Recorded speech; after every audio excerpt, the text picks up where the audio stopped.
राधे राधे दोस्तों, आज हम आपको लेकर चलने वाले हैं ब्रजभूमि के हृदय श्री बरसाना धाम में, जहां स्वयं श्री राधा रानी प्रकट हुआ। आज की ये यात्रा है बरसाना की संपूर्ण परिक्रमा, लगभग 3 किलोमीटर लंबा ये मार्ग, जिसे पूरे श्रद्धा और भक्ति के साथ पूरा करेंगे। ये परिक्रमा केवल एक रास्ता नहीं, बल्कि श्री राधा रानी और स्वयं श्री कृष्ण की लीलाओं को अपने हृदय में उतारने की यात्रा है। तो चलिए दोस्तों, श्री राधा रानी का नाम लेकर अपना परिक्रमा शुरू करते हैं। मेरे प्रिय विश्वासियों, देखिए ये सब भक्तजन श्री बरसाना धाम की दंडवती परिक्रमा कर रहा है। ये सब भक्तजन लगभग 300-350 हाथरस से आए हुए हैं, और भी भक्तजन परिक्रमा लगा रहा है, दंडवती भी और ऐसे पैदल भी। लेकिन हाथरस से आए हुए भक्तों में से लगभग 150 दंडवती परिक्रमा कर रहे हैं और बाकी सब ऐसे पैदल परिक्रमा कर रहे हैं। तो देखिए इनका जो भाव आप देख के ही समझ सकते हो इनके अंदर कितना समर्पण है। ये ठंडी का मौसम और ये रास्ते देखो भीगे भीगे से ही है, क्योंकि वृंदावन में कोहरा ओस बहुत गिरता है, धरती गीला गीला हो जाता है। उसमें भी ये भक्तजन दंडवती परिक्रमा देते हुए जा रहे हैं। इनका अंदर का जो समर्पण और जो जितना समर्पित होता है ईश्वर के प्रति, वो इतना आनंदित होता है। हमारा दुख का कारण क्या है? देहाभिमान या अभिमान। अगर आप परिक्रमा करते हो तो आपका देहाभिमान और अभिमान दोनों ही समाप्त हो जाता है और भक्ति जागृत हो जाता है। यही है राधा रानी का कृपा। भक्तजन परिक्रमा लगा रहा है, दंडवती परिक्रमा। तो ये प्रभु जी भी हाथरस का ही है। गौरांग प्रेम मंडल एक भगवान का भक्तों का मंडल है, संकीर्तन मंडल, गौरांग संकीर्तन प्रेम मंडल जी। तो ये परिक्रमा के महत्व के बारे में हम जानेंगे। अच्छा प्रभु जी, ये जो भक्त लोग हाथरस के सब जगह एकत्रित होकर दंडवती परिक्रमा लगा रहे हैं, इसका क्या विशेषता है दंडवती परिक्रमा का? ऐसा होता है हमारे यहाँ साधना में, उपासना में जो अंग है उनमें से परिक्रमा एक विशेष अंग है कि ठाकुर अपने इष्ट का पूजन करने के बाद उनकी श्रद्धा से परिक्रमा लगाना। कोई व्यक्ति जिसको प्रेम करता है उसके चारों ओर मंडराता है, ऐसा भाव होता है। जैसे भौरा होता है वो फूल के चारों ओर मंडराता है, प्रेमी जो होता है वो प्रेमिका के चारों ओर मंडराता है, बछड़ा जो होता है वो गैया के चारों ओर मंडराता है। ऐसे ही जो भक्त होता है वो भगवान के चारों ओर मंडराता है। ये परिक्रमा का भाव है। परिक्रमण करने की विधि है। तो सामान्य हम परिक्रमा लगाते हैं पैरों से, लेकिन जब बहुत श्रद्धा हो तब वही परिक्रमा लेट करके दंडवत करते हुए लगाई जाती है। इसके दो भाव हैं। पहला भाव तो यह है कि हम जितनी बार लेट रहे हैं उतनी बार हमारे प्रभु को प्रणाम, दंडवत प्रणाम हो रहा है। दूसरा कारण यह है कि वो पूरी परिक्रमा जो है वो दंडवती करते हुए हो गई। और इसका तीसरा सबसे मूल कारण जो है वो ये है कि इस बहाने हमको इस रज में लौटने का अवसर मिल जाता है। ये ब्रज की जो रज है इसमें लौटने का, इसके हमारे हर अंग में ब्रज रज लग जाती है, और जिससे ब्रज रज का स्पर्श हो जाता है उससे श्री जी रीझ जाती है। तो इस परिक्रमा से श्री जी प्रसन्न हो, इस भाव से इसको लगाया जाता है। तो ये जो परिक्रमा लगा रहे हैं, ये कितना भक्त मंडली है? इस समय यहाँ पर हमारा जो परिगर है पूरा लगभग 300 के करीब व्यक्ति हैं, और जिसमें लगभग 150 से ज्यादा 200 के करीब दंडवती वाले लोग हैं, जिसमें बच्चे भी हैं, बूढ़े भी हैं, महिलाएं भी हैं, पुरुष भी। तो ये घर का काम काज छोड़ के सब आगे हैं, तो घर का काम काज में व्याघात हो रहा है, तो इसमें नहीं, देखिए ऐसा होता है जहाँ प्रेम होता है वहाँ ये सब चीजें पीछे रह जाती हैं। ब्रज गोपियाँ अपने पूरे घर परिवार घर के लोगों को छोड़ करके ठाकुर जी के लिए भाग आई थी। हाँ, हम लोगों की वैसी निष्ठा नहीं है, लेकिन अपने जीवन काल में कुछ समय तो ठाकुर जी के लिए निकाला ही जा सकता है। अगर जिसके अंदर प्रेम होगा उसके अंदर ठाकुर जी इस भाव को प्रकट करते हैं, फिर वो श्री जी के लिए थोड़ा बहुत तो अपना संसार नहीं छोड़ सकता, तो फिर यहाँ कुछ पा नहीं सकता। प्रेम गली ये जो सुखोर सागरी है ना, यहाँ के लिए कहा जाता है प्रेम गली अति सागरी तामे दो न समाये। इसमें दो नहीं आ सकते। ये कौन सा? ये खोर सागरी है। खोर सागरी। खोर सागरी का मतलब होता है सागरी माने पतली, खोर माने रास्ता। जो दो पहाड़ों के मिलने की जगह होती है उसको कहते हैं खोर। सागरी को दिखाओ। तो वो जो खोर सागरी है ना, दोनों पहाड़ मिल रहे हैं तो वो बीच में जो जगह है उसको खोर सागरी कहते हैं। वहां से एक ही आदमी निकल सकता है। अच्छा। दो नहीं निकल सकते, है ना। तो ऐसे ही ये भक्ति का मार्ग है। यहाँ का क्या लीला है? ये ठाकुर जी दान लीला करते थे। ये रास्ता ऐसा सकरा है तो ठाकुर जी यहाँ पे ब्रज गोपियों को रोक करके उनका दही मांगते थे। अच्छा, मतलब यहाँ से मार्च के निकालना मुश्किल होता है, तो यहाँ ठाकुर जी घेर ले जाते थे, घेर लेते थे कि अब आप दान दीजिए, मटकी का दान दीजिए, दही का दान दीजिए, तब यहाँ से निकलिए। ये दान लीला, इसलिए इसको दानगढ़ कहते हैं। ये दानगढ़ है। तो ऐसे ही प्रेम का मार्ग है, इसमें दो चीज नहीं रहती, या तो संसार रहेगा या ठाकुर जी रहेंगे। तो थोड़ा बहुत समय तो ठाकुर जी के लिए निकालना ही चाहिए। तो और क्या ऐसे दंडवत परिक्रमा लगाते वक्त तुरंत कुछ आनंद का स्फुरन या रस। ये तो रजी ऐसी है, माथे पे लगाने से ही आनंद होता है, तो लौटने में कितना आनंद हो रहा होगा। पर चक्कर ये है कि जो आनंद लेता है वो बता नहीं पाता है ना, वो सुख जो है अंतर्गत होता है, जो मीठा खाता है उसी को मीठा उसी का को रस मिलता है। जैसे गूंगा व्यक्ति गुड़ का स्वाद बता नहीं सकता, केवल अनुभव कर सकता है, ऐसे ही ये आनंद केवल अनुभव में आता है, कहने में नहीं आता है। कोई पूछे कैसा है तो उसको बोलो कि लगा के देख ले, पता चल जाएगा कैसा है। देखो कितना भक्त लोग आनंद, हाँ, कितना भक्त उधर देखो एक साथ दंडवती लगा रहे हैं। और ये कौन सा साकरी पता है? खोर सांकरी, खोर साकरी, बहुत सुंदर। ऐसा ही हमारा श्री जी का बरसाना है। बहुत बहुत अच्छा। आप लोग का भाव देख के तो मतलब एकदम ठाकुर जी को तो रिझना जरूरी है, रिझना तो चाहिए। ठाकुर जी रीझे हुए हैं, रीझे नहीं होते तो यहाँ बुलाते नहीं, रीझे ही है। सब एकत्रित होकर घर के काम काज छोड़ के इतना वक्त एकत्रित होकर आना बहुत ही भगवान का कृपा है। कृपा है, बिल्कुल बिल्कुल, बिना कृपा के संभव ही नहीं। हाँ उधर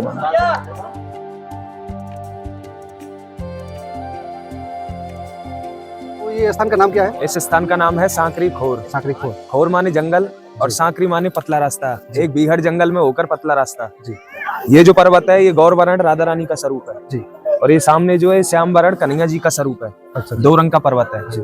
बीच में है सकरी गली जी। की प्रेम गली अति सांकरी ताम है 2 न समाये। इस गली में से 2 व्यक्ति एक साथ में नहीं निकल सकते, एक व्यक्ति जा सकता है। तो इसी मार्ग से राधा रानी और उनकी सखियां दूध दही माखन का कर देने जा रही हैं मथुरा कंस के लिए। तो भगवान कह रहे हैं कंस के राक्षस घी दूध खाकर बलवान हो जाएंगे और ब्रिजवासियों को सताएंगे।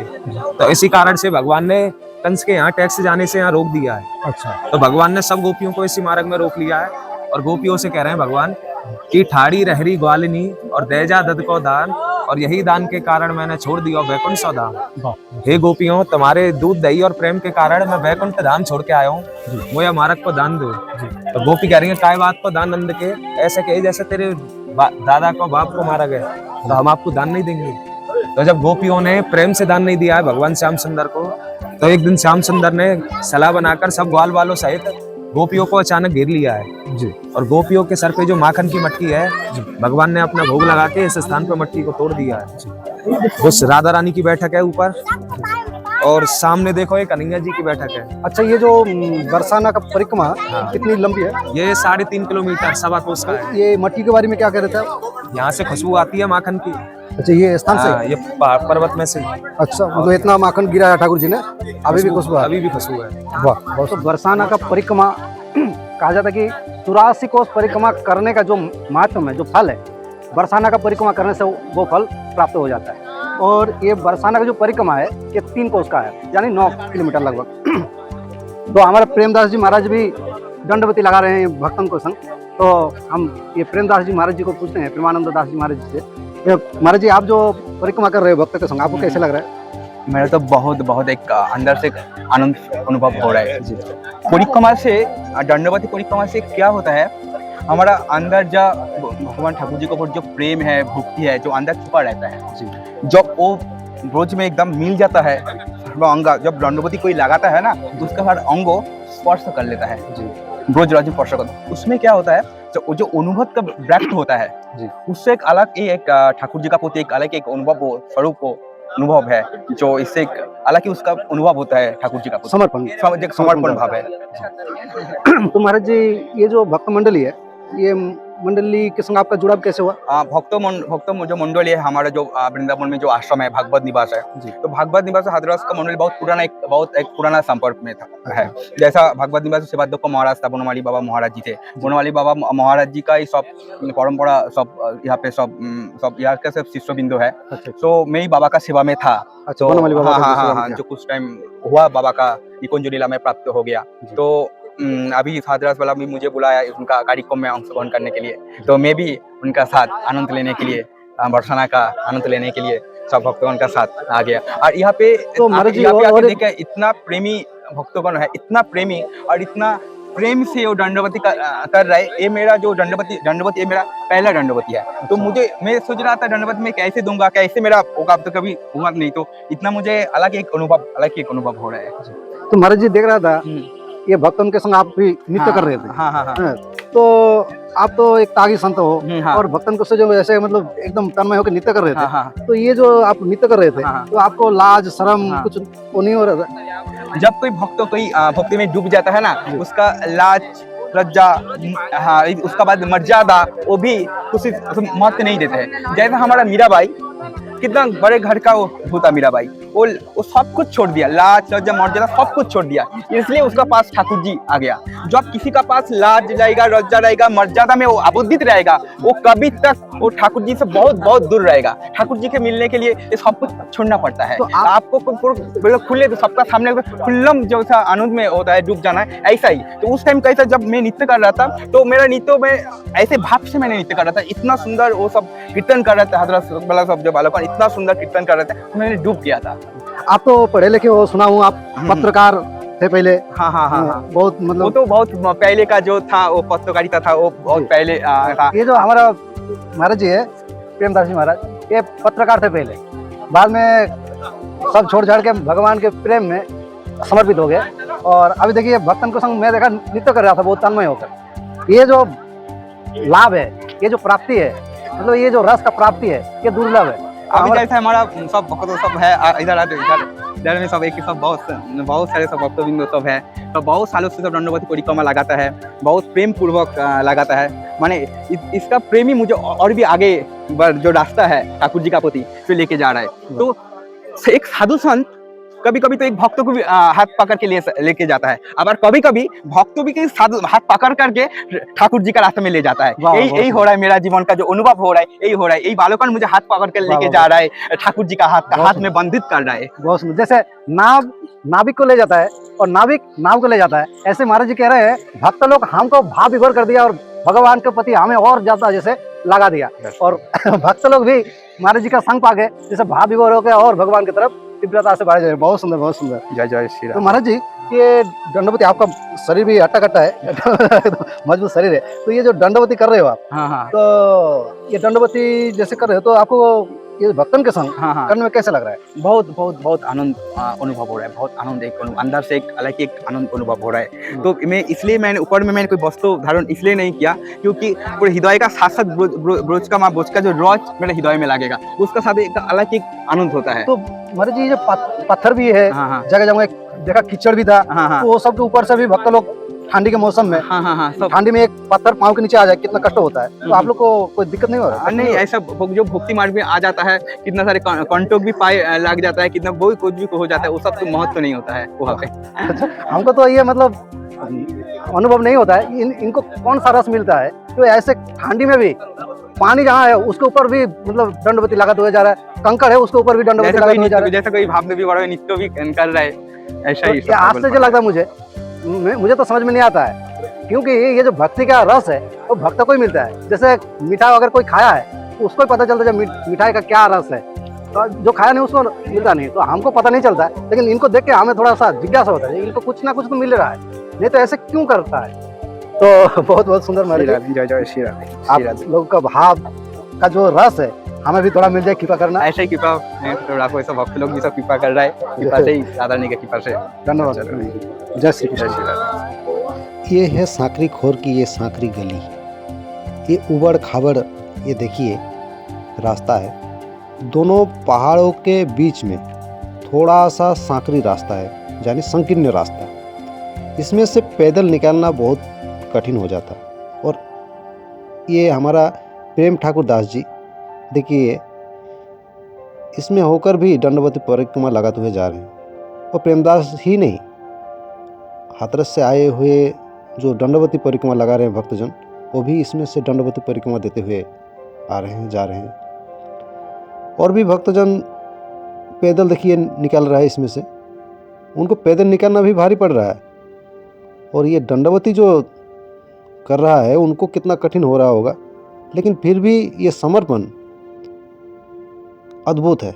ये समर्पण से उनको एक आंतरिक जो सुख, आंतरिक जो परितृप्तिता मिल रहा है, वो वही समझ सकते हैं। और ये साधारण बात नहीं है, ये पहाड़ों के बीच में से ये ऊबड़ खाबड़ रास्ताओं से दंडवती परिक्रमा देते हुए जाना, कितना समर्पण का आवश्यकता है, चिंता करके देखिए, सोच के देखिए।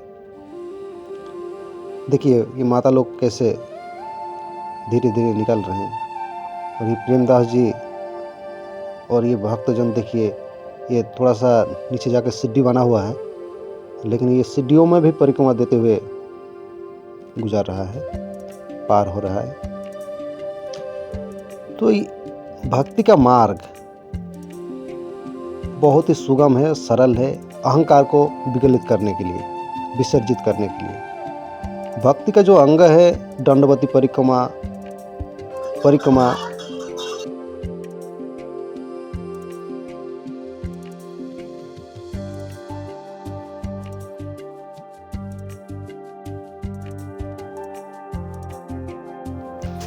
देखिए यहाँ पर कीर्तन हो रहा है और ये भक्तजन नृत्य कर रहा है।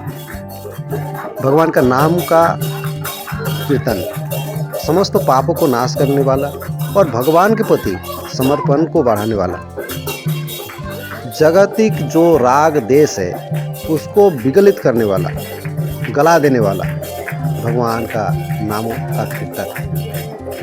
ये भक्तजन देखिए कितना भाव विभोर होकर कीर्तन कर रहा है। जब आप भाव विभोर होकर कीर्तन करते हो तो आपको आनंद का कोई कमी नहीं रहेगी। आप अंदर से परितृप्त रहोगे और आंतरिक आनंद से जब आप परितृप्त रहोगे तो आपको संसार का कोई दुख स्पर्श नहीं कर सकता। तो आइए ये बरसाना धाम को हम परिक्रमा करते हैं भक्तों के संग।